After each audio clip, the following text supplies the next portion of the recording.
Bonsoir à toutes, bonsoir à tous. Merci de suivre ces lectures de Monsieur Ibrahim et les fleurs du Coran. Je vais donc commencer la lecture de l'épisode 4.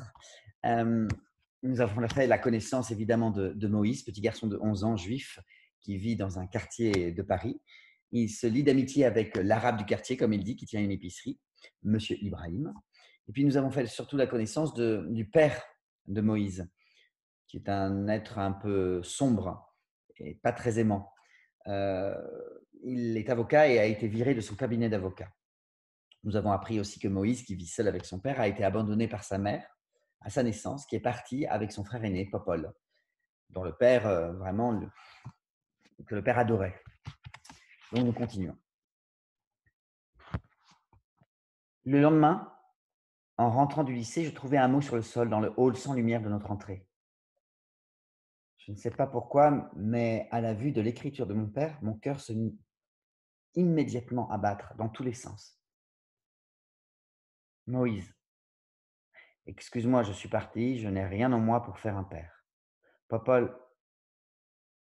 et là, s'était barré. Il avait sans doute encore voulu me balancer une phrase sur Popol, du genre avec Popol, j'y serais arrivé, mais pas avec toi. Ou bien Popol, lui, il me donnait la force et l'énergie d'être un père, mais pas toi. Bref, une saloperie qu'il avait eu honte d'écrire. Enfin, je percevais bien l'intention, merci. Peut-être nous reverrons-nous un jour, plus tard, lorsque tu seras adulte, quand j'aurai moins honte et que tu m'auras pardonné. Adieu. C'est ça, ouais, adieu. PS, j'ai laissé sur la table tout l'argent qui me restait. Voici la liste des personnes que tu dois informer de mon départ. Elles prendront soin de toi. Suivait une liste de 4 noms que je ne connaissais même pas. Ma décision était prise. Il fallait faire semblant. Il était hors de question que j'admette avoir été abandonné. Abandonné 2 fois. Une fois à la naissance par ma mère, une autre fois à l'adolescence par mon père. Mais si cela se savait, plus personne ne me donnerait ma chance. Qu'avais-je de si terrible? Mais qu'avais-je donc qui rendait l'amour impossible? Ma décision fut irrévocable. Je simulerais la présence de mon père. Je ferais croire qu'il vit là, qu'il mange là, qu'il partage toujours avec moi ces longues soirées d'ennui. D'ailleurs, j'attendis pas une seconde. Je descendis à l'épicerie. Monsieur Ibrahim, mon père a du mal à digérer. Qu'est-ce que je lui donne? Du Fernet Branca, Momo. Du Fernet Branca. Tiens, j'en ai une mignonnette. Merci. Je remonte tout de suite lui faire avaler. Avec l'argent qu'il m'avait laissé, je pouvais tenir un mois. J'ai appris à imiter sa signature pour remplir les courriers nécessaires, pour répondre au lycée. Je continuais à cuisiner pour 2 tous les soirs. Tous les soirs, je mettais son couvert en face de moi. Simplement, à la fin du repas, je faisais passer sa part dans l'évier. Quelques nuits par semaine, pour les voisins d'en face, je me mettais dans son fauteuil, avec son pull, ses chaussures, de la farine dans les cheveux, et je tentais de lire un beau Coran tout neuf que m'avait offert Monsieur Ibrahim, parce que je l'en avais supplié. Au lycée, je me dis que je n'avais pas une seconde à perdre. Il fallait que je tombe amoureux. Et on n'avait pas vraiment le choix, hein, vu que l'établissement n'était pas mixte. On était tous amoureux de la fille du concierge, Myriam, qui, malgré ses 13 ans, avait très vite compris qu'elle régnait sur 300 pubères assoiffés. Je me mis à lui faire la cour avec une ardeur de noyer, vlan, sourire. Je devais me prouver qu'on pouvait m'aimer. Je devais le faire savoir au monde entier avant qu'il ne découvre que même mes parents, les seules personnes obligées de me supporter, avaient préféré fuir. Je racontais à M. Ibrahim ma conquête de Myriam. Il m'écoutait avec le petit sourire de celui qui sait la fin de l'histoire, mais je faisais semblant de ne pas le remarquer. Et comment va ton père? Je ne le vois plus le matin. Oh, mon père, il a beaucoup de travail. Il est obligé de partir très tôt avec son nouveau boulot, tout ça. Ah bon? Et il n'est pas furieux que tu lises le Coran? Ah, bah, je me cache, hein. De toute façon, et puis, moi, j'y comprends pas grand-chose. Lorsqu'on veut apprendre quelque chose, on ne prend pas un livre, on parle avec quelqu'un. Moi, je crois pas aux livres. Bah, pourtant, monsieur Ibrahim, vous-même, vous me dites toujours que vous savez ce… Oui, que je sais ce qu'il y a dans mon Coran. Momo, Momo, j'ai envie de voir la mer. Si on allait en Normandie, je t'emmène? Ouais, ouais, c'est vrai? Si ton père est d'accord, naturellement. Ah, il sera d'accord. Tu es sûr? Je vous dis qu'il sera d'accord. lorsque nous sommes arrivés dans le hall du grand hôtel de Cabourg, ça a été plus fort que moi. Je me suis mis à pleurer. J'ai pleuré pendant 2 heures, 3 heures, je n'arrivais pas à reprendre mon souffle. Monsieur Ibrahim me regardait pleurer. Il attendait patiemment que je parle. Et enfin, j'ai fini par articuler. C'est trop beau ici, monsieur Ibrahim. C'est beaucoup trop beau. C'est pas pour moi tout ça, je mérite pas ça. Monsieur Ibrahim a souri. Momo, la beauté, elle est partout, où que tu tournes les yeux. Ça, c'est dans mon Coran. Après, nous avons marché le long de la mer. Tu sais, Momo, l'homme à qui Dieu n'a pas révélé la vie directement, ce n'est pas un livre qui la lui révélera. Moi, je lui parlais de Myriam. Je lui en parlais d'autant plus que je voulais éviter de parler de mon père. Après m'avoir admis dans sa cour de prétendants, Myriam commençait à me rejeter comme un candidat non valable. Ça fait rien, disait M. Ibrahim. Ton amour pour elle, il est à toi, il t'appartient. Même si elle le refuse, elle ne peut rien y changer. Elle n'en profite pas, c'est tout. Ce que tu donnes, Momo, c'est à toi pour toujours. Ce que tu gardes, c'est perdu à jamais. Monsieur Ibrahim, vous avez une femme? Oui. Et pourquoi vous n'êtes pas avec elle ici? Et là, monsieur Ibrahim, il a montré la mer du doigt. C'est vraiment une mer anglaise ici, vert et gris. Ce pas des couleurs normales pour l'eau. À croire qu'elle a pris l'accent. Vous n'avez pas répondu, monsieur Ibrahim, pour votre femme. Pour votre femme. Momo, pas de réponse. C'est une réponse. Chaque matin, monsieur Ibrahim était le premier levé. Il s'approchait de la fenêtre, il reniflait la lumière et il faisait sa culture physique lentement. Tous les matins, toute sa vie, sa culture physique. Il était incroyablement souple.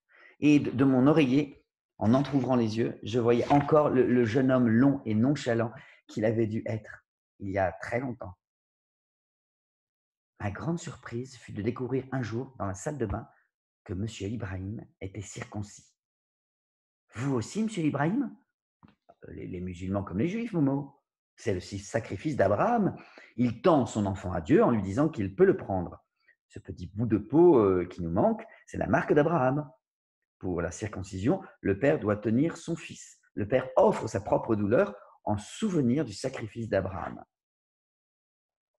Avec M. Ibrahim, je me rendais compte que les juifs, les musulmans et même les chrétiens, ils avaient eu plein de grands hommes en commun avant de se taper sur la gueule. Ça ne me regardait pas, hein, mais ça me faisait du bien. Après notre retour de Normandie, lorsque je suis rentré dans l'appartement noir et vide, je ne me sentais pas différent, non. Je trouvais que le monde pouvait être différent. Je me disais que je pourrais ouvrir les fenêtres, que les murs pouvaient être plus clairs. Je me disais que je n'étais peut-être pas obligé de garder ces meubles qui sentaient le passé. Pas le beau passé, hein. Non, le vieux passé, le rance, celui qui pue là comme une vieille serpillière. J'avais plus d'argent. J'ai commencé à vendre les livres par lot aux bouquinistes des quais de Seine que M. Ibrahim m'avait fait découvrir lors de nos promenades. À chaque fois que je vendais un livre, je me sentais plus libre. Cela faisait 3 mois maintenant, 3 mois que mon père avait disparu. Je donnais toujours le change. Je cuisinais pour deux. Et curieusement, M. Ibrahim me posait de moins en moins de questions sur lui. Mes relations avec Myriam capotaient de plus en plus, mais elle me donnait un très bon sujet de conversation, la nuit avec M. Ibrahim. Certains soirs, j'avais des pincements au cœur. Ouais, c'était parce que je pensais à Popol. Maintenant que mon père n'était plus là, j'aurais bien aimé le connaître, Popol. Sûr que je le supporterais mieux, puisqu'on ne me l'enverrait pas à la figure comme l'antithèse de ma nullité. Je me couchais souvent en pensant qu'il y avait, quelque part, dans le monde, un frère beau et parfait qui m'était inconnu, et que peut-être un jour, je le rencontrerais. Un matin, la police frappa à la porte. Il criait, comme dans les films, « Ouvrez, ouvrez, police, ouvrez, police !» Je me suis dit, ça y est, c'est fini, j'ai trop menti, ils vont m'arrêter. J'ai mis une robe de chambre et j'ai déverrouillé tous les verrous. Ils avaient l'air beaucoup moins méchants que je l'imaginais, hein. Ils m'ont même demandé poliment s'ils pouvaient entrer. Bon, c'est vrai que moi, je préférais aussi m'habiller avant de partir en prison. Dans le salon, l'inspecteur m'a pris par la main et m'a gentiment dit: «Mon garçon, nous avons une mauvaise nouvelle pour vous. Voilà, votre père est mort.» Bah, je sais pas sur le coup ce qui m'a le plus surpris, la mort de mon père ou le vouvoiement du flic. En tout cas, je suis tombé assis dans le fauteuil. Il s'est jeté sous un train près de Marseille. Ça aussi, c'était curieux, aller faire ça à Marseille. Ben, des trains, il y en avait partout. Il y en a il y en a autant, sinon plus à Paris. Ben, décidément, je ne comprendrai jamais mon père.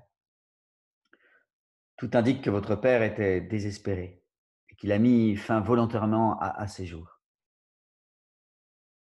Un père qui se suicide. Ben voilà qui n'allait pas m'aider à me sentir mieux, hein. Finalement, je me demande si je ne préférais pas un père qui m'abandonne. Je pouvais au moins supporter, ça, en supposant qu'il était rongé par le regret. Les policiers semblaient comprendre mon silence. Ils regardaient la bibliothèque vide, l'appartement sinistre autour d'eux en se disant que, ouf, dans quelques minutes, ils l'auraient quitté. Qui faut-il prévenir, mon garçon? Là, j'ai eu enfin une réaction appropriée. Je me levai et allai chercher la liste de 4 noms qu'il m'avait donnée là en partant. L'inspecteur l'a mise dans sa poche. Nous allons confier ces démarches à l'assistante sociale.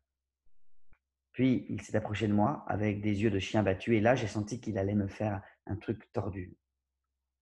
Maintenant, j'ai quelque chose de délicat à vous demander. Voilà.